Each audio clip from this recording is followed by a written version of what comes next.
my translation of it was talking about the language that breaks through the barrier, the mysticism of it.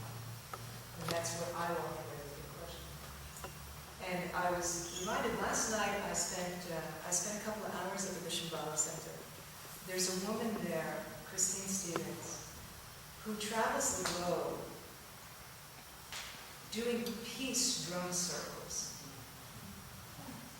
And so I got a little snippet of it. She invited me last night based on the work that I'm doing.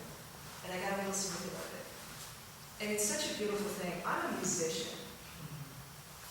I've spent most of my adult life as a musician.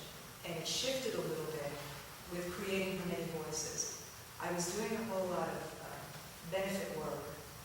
And I thought, well, why not put the two together, and see what we come up with. So with For Many Voices, it's that artist's response.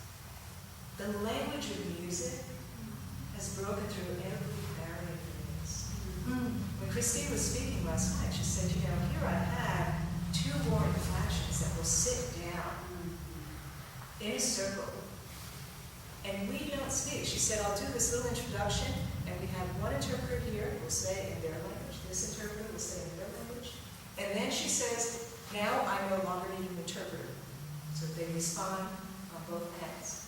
And from that moment on, it is the movement, it's the vibration, whether it's a bowl, it's a voice, it's a drum, and it breaks through any preconceived notions of what we think about someone else, their belief systems, what they've been taught along the way. We're all one. And just having a vibration or the breath of silence in between those notes transforms through everything. That's how I understood the universe. I don't know if it was always what it was. The other thing is that in traveling in other areas, I find more often when I've traveled in places in Europe, I'm accepted a lot more without question. Growing up in the States, I grew up with people saying, well, what are you? You don't really look like us. I'm not quite sure who you are.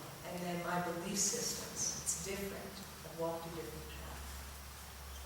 And so there are a lot of people who are not quite sure, and they want definitions, and they want things to be contained in ways that they've been taught in churches or some more structured religious backgrounds. And I find that when I go to other places, it's more accepting. They don't ask me who I am, what's my background. They speak to me. We share, we exchange stories. And based on that, we walk away with who that person is. It has nothing to do with what church they were raised in, or who their parents were, or the amount of money that they have. It's a gift to be able to travel and experience it.